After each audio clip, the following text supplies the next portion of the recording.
दिलवा में ताला मार के भैया सोहिया दिलवा में ताला मार के तो चाबी चोर के रखे रे भैया सब ताला मार के अब कोइल छोड़ दही सकरे भाई उन छौरी बचल तो न हकरे भाई रे अब कोइल छोड़ दही सकरे भाई उन छौरी बचल तो न हकरे भाई घूमी घूमी जाई भी ओकर हलांगा देख भी वहां हजार के तो चाबी चोरा के रखे रे भैया सब होई दिलवा में ताला मार के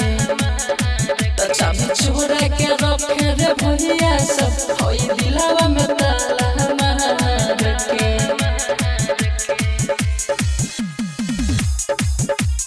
दिलवा में ताला भैया ताला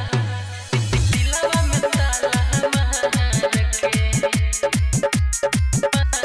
चाबी चोरा के रखे रे भैया सब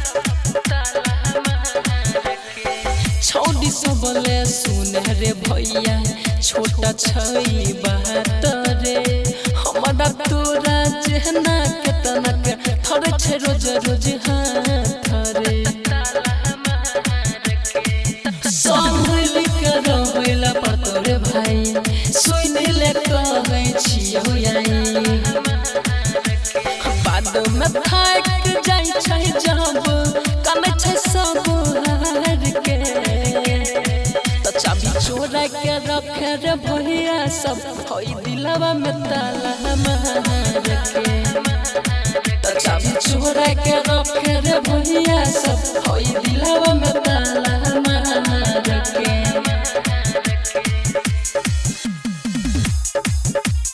दिलवा में ताला दिलवा में ताला मार के चाबी चोरा के रखे रे भैया सब ताला मार होय छै की छौड़ी सबके जात दिखाई दे छै एक पहल में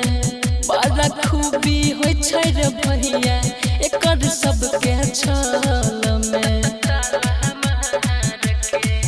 जब करत बाबू सोनार का तब बुझी तली है ओकर विचार जुग से जानू सहै छै रोज दिल में भेल दरार के तो चाबी चोरा के रखे रे भैया सब होई दिलवा में ताला मार के तो चाबी चोरा के रखे रे भैया सब होई दिलवा में ताला मार के रे भैया रे शिवाली रिकॉर्डिंग स्टूडियो खगड़िया।